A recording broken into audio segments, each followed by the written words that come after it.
Do you ever pause and ask yourself, am I truly at peace with who I have become? As the years pass, many of us begin to wrestle with doubt. We notice the changes in our bodies, the slowing of our pace, and the echoes of choices we cannot undo. Sometimes we even wonder, is it still possible to love myself now, in the later chapters of life? The Buddha's teachings whisper a gentle truth. Self-love is not bound to youth, beauty, or accomplishment. It is not something that fades with age. It is something that ripens, deepens, and becomes more luminous when nurtured with wisdom and compassion. In this video, we will explore the Buddha's path to self-love in the later years.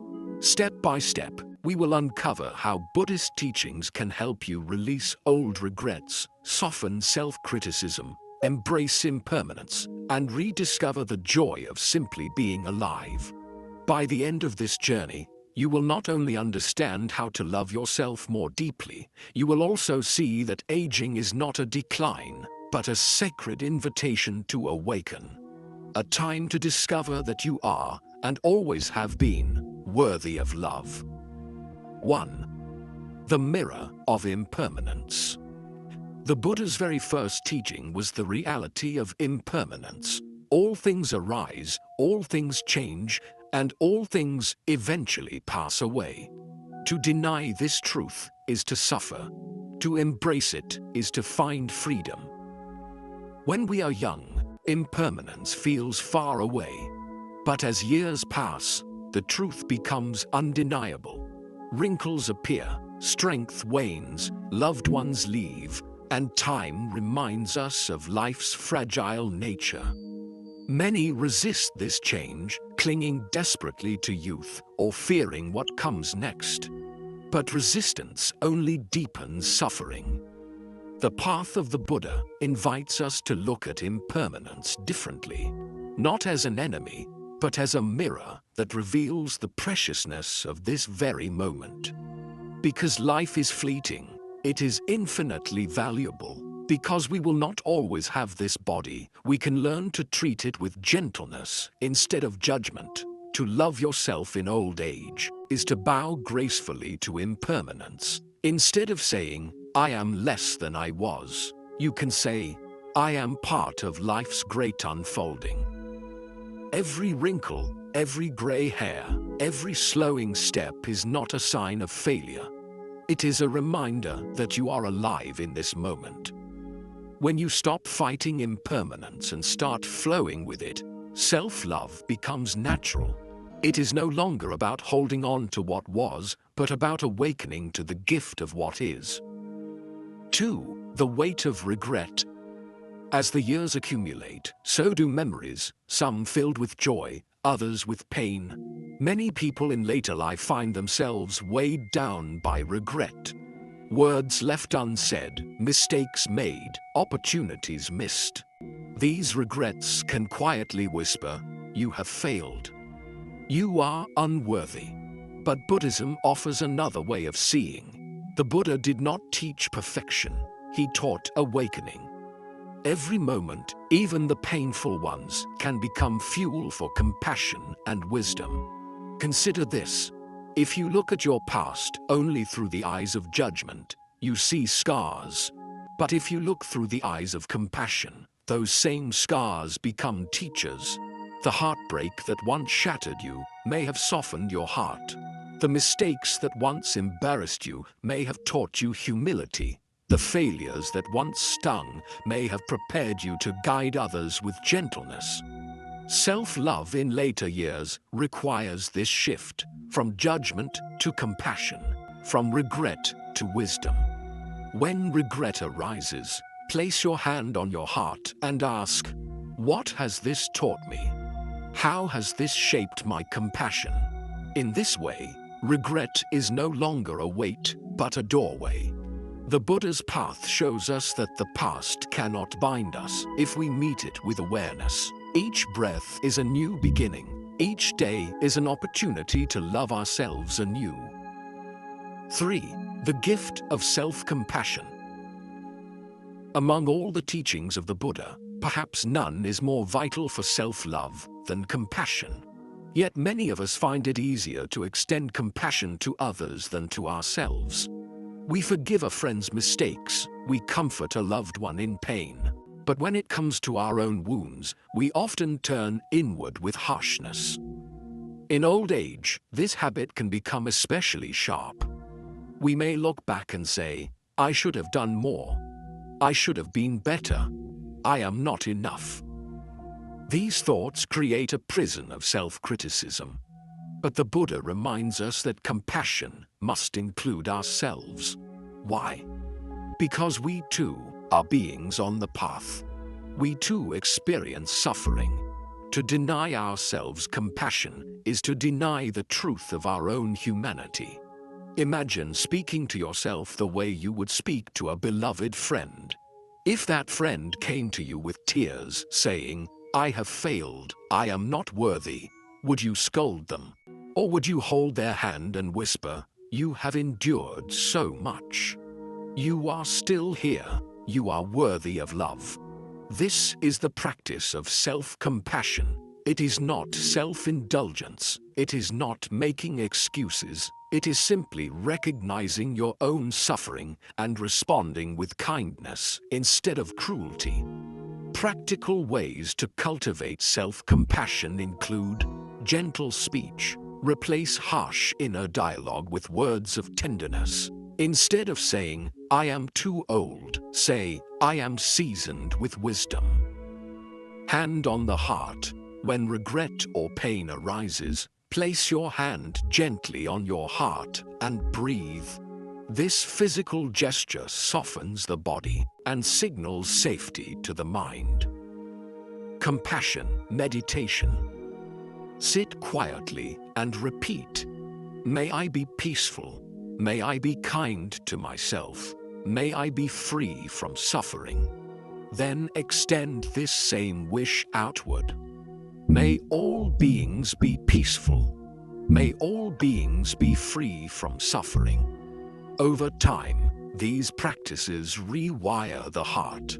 The harsh voice of judgment softens, replaced by the gentle voice of compassion. And in that gentleness, self-love takes root. Remember, compassion is not about fixing yourself. It is about embracing yourself as you are, wrinkles, regrets, and all. When you practice self-compassion, you discover that aging is not a punishment, but an invitation to love yourself more deeply than ever before. 4. Silence and solitude as friends. For many people, growing older brings a quieting of life. Children leave home, careers wind down, friends and loved ones may pass away. Days that were once full of noise, conversation, and activity begin to stretch out into long hours of silence. For some, this shift feels heavy, even frightening. Loneliness can arise like an unwelcome guest. But in the light of the Buddha's teachings, silence and solitude are not enemies. They are teachers. They are friends waiting to reveal their gifts. The Buddha himself sought solitude.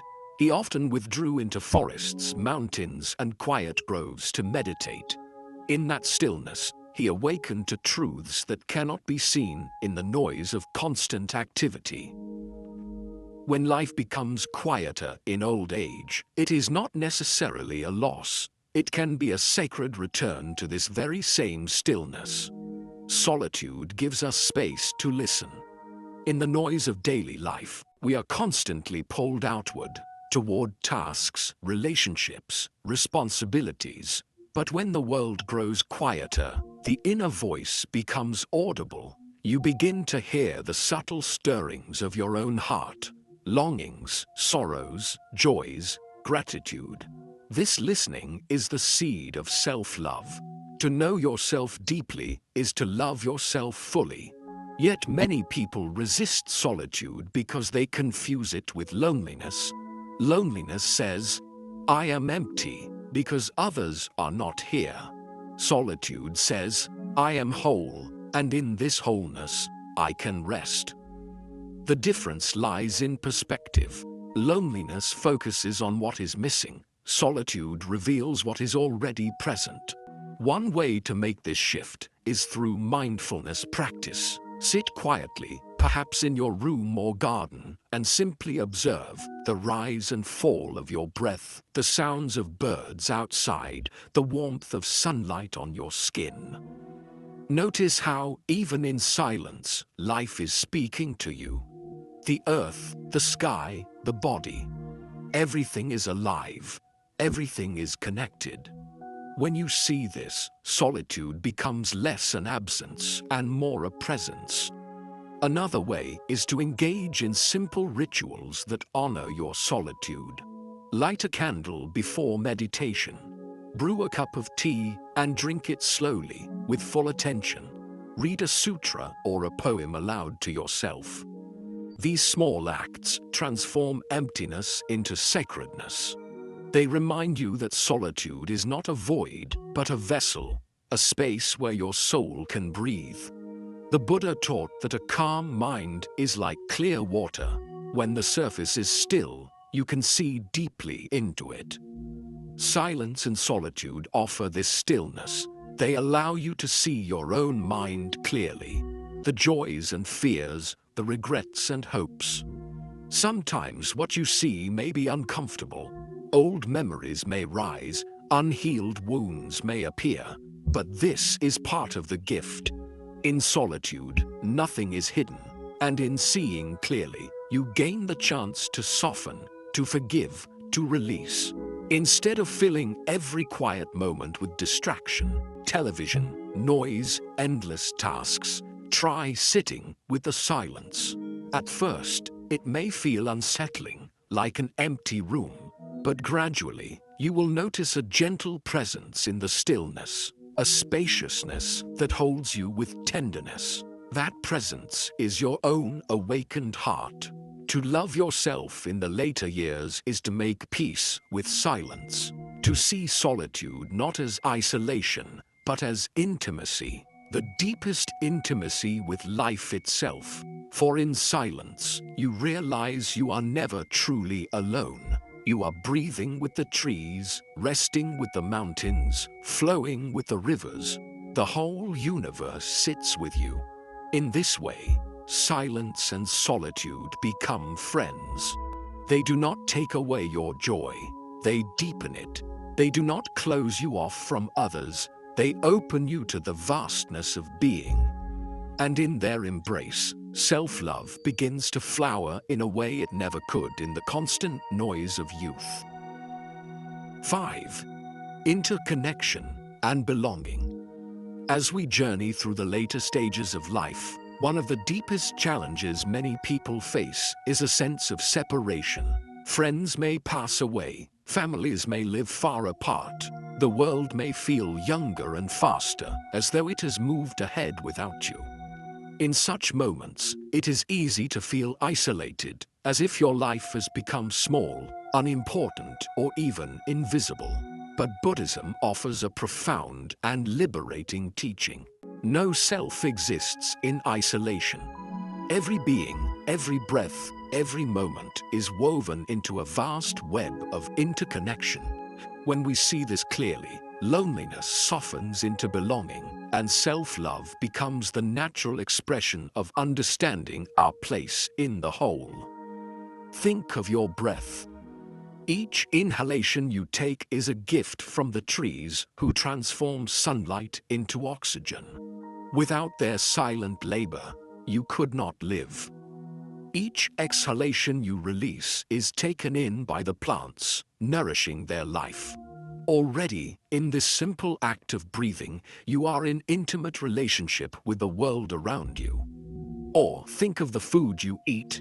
A bowl of rice is not just rice. It is the rain that watered the fields, the soil that nourished the seed, the sun that ripened the grain, the farmer's patient work, the hands that harvested, transported, and cooked it.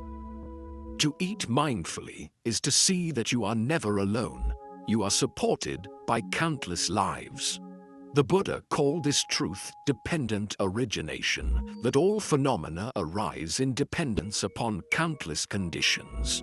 Nothing exists by itself.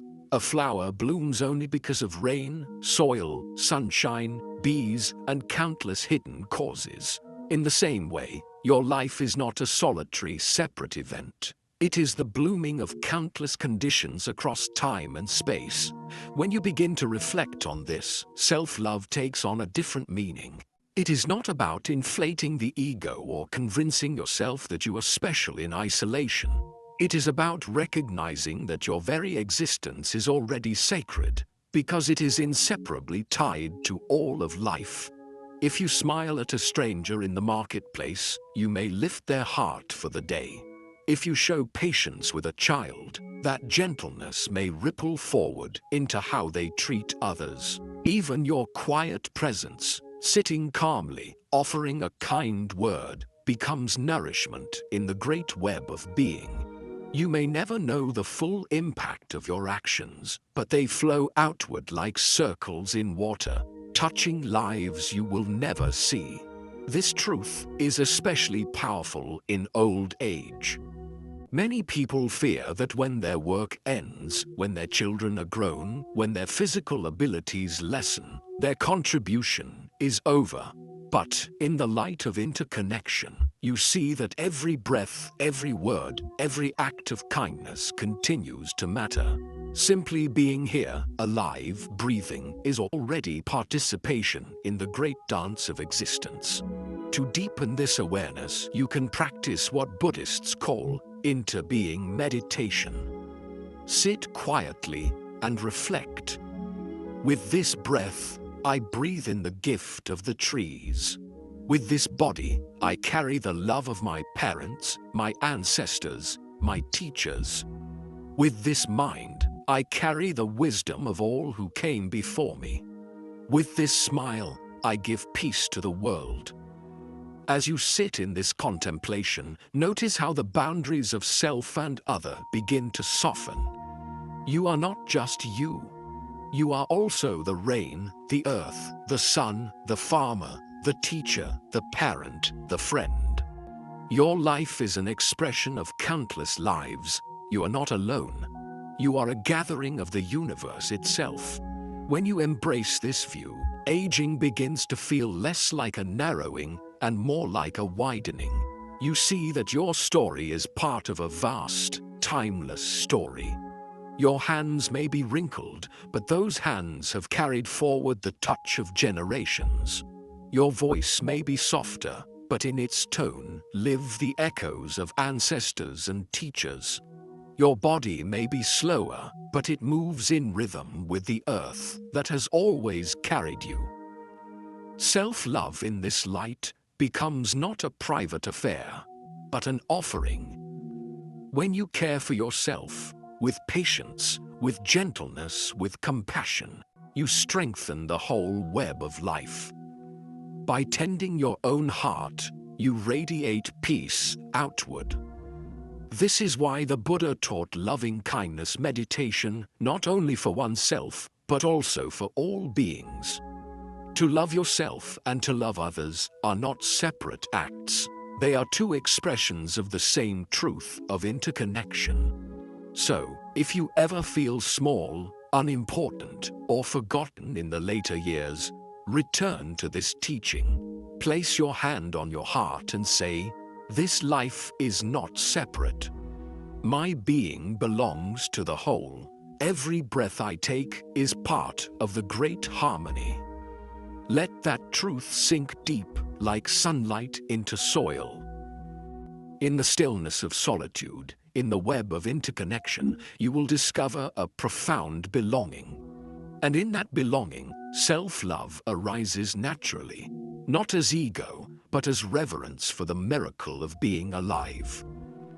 6. Ripening into wisdom. As the seasons of life pass, something subtle and steady often begins to happen. A deepening that is not merely the accumulation of years, but a kind of inner maturation. In Buddhism, this is called ripening. An opening where experience, reflection, and suffering transform into practical wisdom. This ripening is not sudden. It is like fruit, slowly sweetening on the branch, warmed by sun and rain, shaped by storms and calm alike. Wisdom in the later years is not intellectual cleverness. It is lived insight, knowing how to meet sorrow without collapsing, how to receive joy without clinging, how to be present without needing to perform. It is seeing clearly the causes of suffering and responding with gentle, steady compassion. Where youth may rush to fix problems or prove worth, ripened wisdom learns to listen, to wait, and to act with care. How does this ripening occur?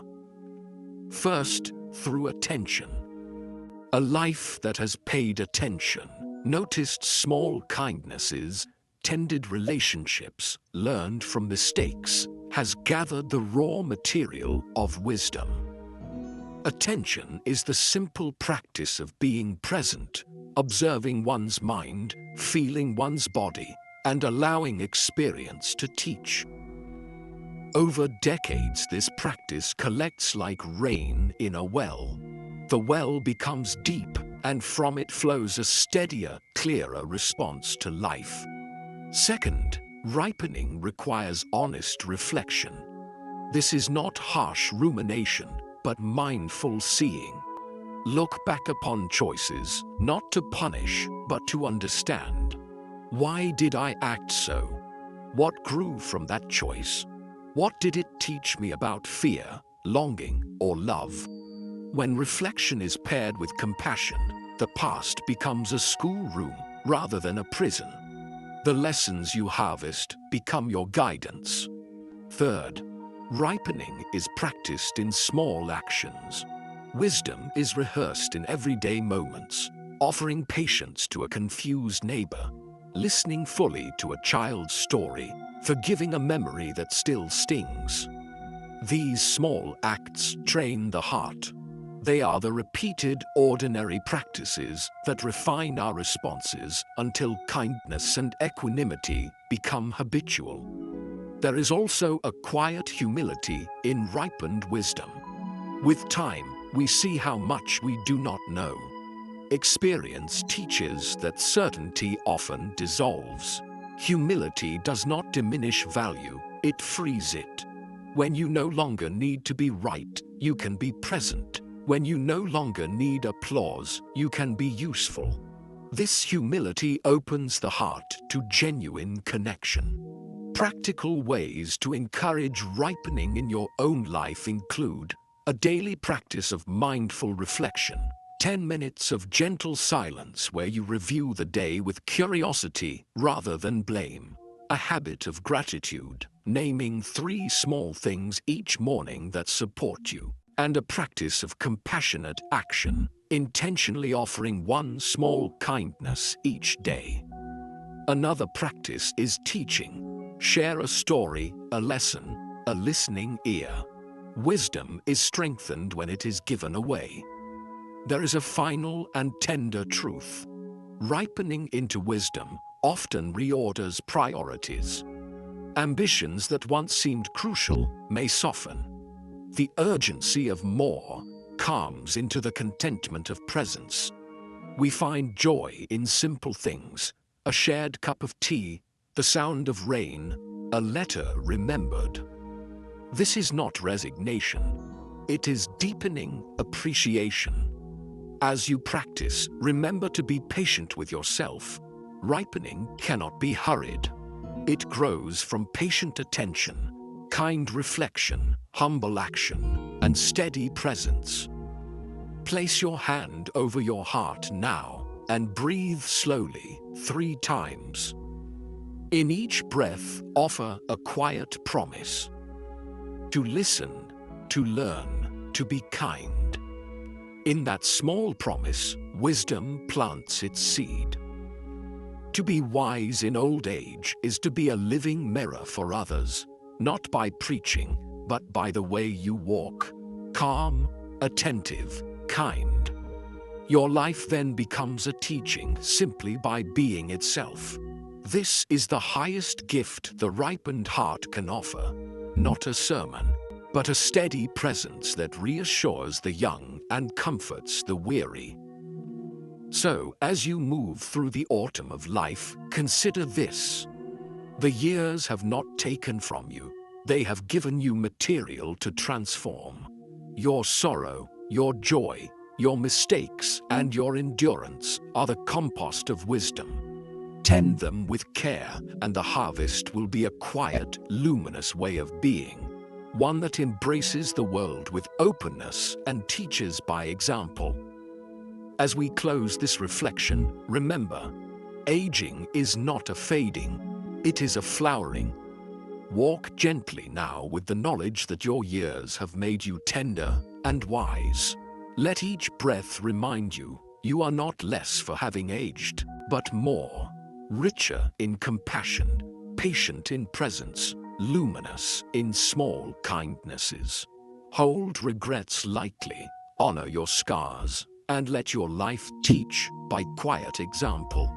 In tending your own heart, you tend the world. Rest in the simple truth that your story matters. May you find gentle peace always. If this video helped you, subscribe for more gentle teachings, share with someone who needs comfort, and leave a short note below. Your voice matters.